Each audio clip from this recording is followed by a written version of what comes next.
ស្ងោរជ្រក់ជើងជ្រូកជាមួយនឹងកាពិមួយមុខនេះហើយរៀងប្លែកបន្តិចប៉ុន្តែរសជាតិរបស់គេនឹងក៏ឆ្ងាញ់ប្លែកដែរខ្ញុំជឿថាភាគច្រើនមួយមុខនេះបងប្អូនអាចដែរសូវធ្វើឬក៏អាចដែរសូវស្គាល់ទេអញ្ចឹងបងប្អូនអាចសាកបានណាធានាថារសជាតិនឹងគឺមកឆ្ងាញ់ហ្មងហើយវិធីធ្វើក៏អត់មានអីញញ៉ៃច្រើនដែរគ្រឿងផ្សំដំបូងដែលយើងត្រូវការគឺជាឆ្អឹងជំនីជ្រូកអានេះយើងកាប់វារាងធំតិចមកលាងទឹកលាងឲ្យស្អាតទុកម្ដុំហើយយើងទៅរៀបចំគ្រឿងផ្សេងទៀតដែលយើងមានដូចជាខ្ទឹមសខ្ទឹមក្រហមម្ទេសគល់ស្លឹកគ្រៃរំដេងស្លឹកក្រូចអីហ្នឹងសម្រាប់ខ្ទឹមសយើងប្រើ4-5កំពឹសមកខ្ទឹមក្រហមពី3កូនមើមតូចម្ទេសបងប្អូនដាក់តិចច្រើនតាមចំណង់ចំណូលចិត្តហើយក្នុងនោះខ្ញុំបន្ថែមស្ករបន្តិចដែរដើម្បីឲ្យយើងបុកទៅវាឆាប់ម៉ត់ល្អបន្ទាប់ពីយើងបុកវាបានម៉ត់ហើយចាំដាក់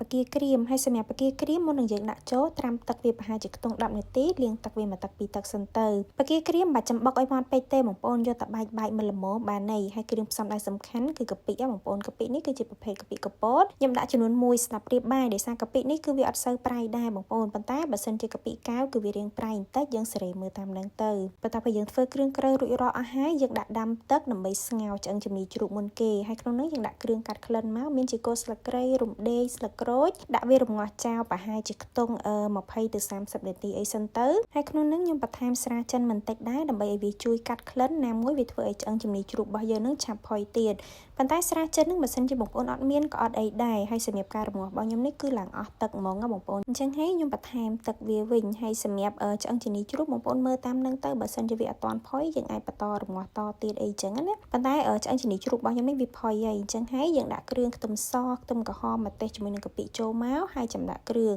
សម្រាប់ម្សៅស៊ុបខ្ញុំដាក់2ស្លាបព្រាកាហ្វេប៊ីចេងកន្លះស្លាបព្រាកាហ្វេស្ករកន្លះស្លាបព្រាបាយហើយនឹងអំបិលមួយចិបអានេះគឺខ្ញុំអត់ទាន់ដាក់ទឹកត្រីដាក់អីណាបងប្អូនដោយសារកាពិរបស់យើងនឹងក៏វាប្រៃដែរចាំមើលយើងភ្លក់មើលសិនទៅបើសិនជាស្ទើរចាំយើងថែមថយគ្រឿងតាមក្រោយទៀតបន្ទាប់ពីនឹងមកបើសិនជាបងប្អូនមានប្រេងម្ទេសអាចបន្ថែមយកពណ៌ដូចខ្ញុំអញ្ចឹងបន្តិចក៏បានដែរហើយសម្រាប់បន្លែវិញគឺខ្ញុំប្រើជាផ្សិតខ្មៅប៉ុន្តែបើសិនជាបងប្អូនចង់ប្រើជាផ្សិតច្បាវឬក៏ផ្សិតអីផ្សេងក៏បានដូចគ្នាបន្ទាប់ពីយើងដាក់ផ្សិតហើយទុកវាប្រហែលជាខ្ទង់2-3នាទីទៅឲ្យផ្សិតរបស់យើងឆ្អិនមកល្មមគឺរួចរាល់បងប្អូនអាចភ្លក់មើលបានណាសម្រាប់រសជាតិសេរីមើលតាមអីដែលយើងចូលចិត្តអញ្ចឹងទៅបើសិនជាបងប្អូនចូលចិត្តរាងសាបចូលចិត្តរាងដិតរាងប្រៃអីអញ្ចឹងយើងអាចថែមថយបានសម្រាប់ខ្ញុំនេះគឺខ្ញុំបន្ថែមទឹកត្រីតែមួយស្លាបព្រាបាយទៀតទេគឺត្រូវរសជាតិយើងអាចយកទៅញ៉ាំបានហើយសម្រាប់រសជាតិរបស់ម្ហូបមួយមុខនេះគឺខ្ញុំអត់យកប្រៃខ្លាំងទេបងប្អូនយករាងសាបមកល្មមប៉ុន្តែវារាងដិតកាពិមិនតិចប្រៃមកល្មមផ្អែមមកល្មមអញ្ចឹងទៅហើយចុងក្រោយគេបន្ទាប់ពីយើងដួសដាក់ចានហើយ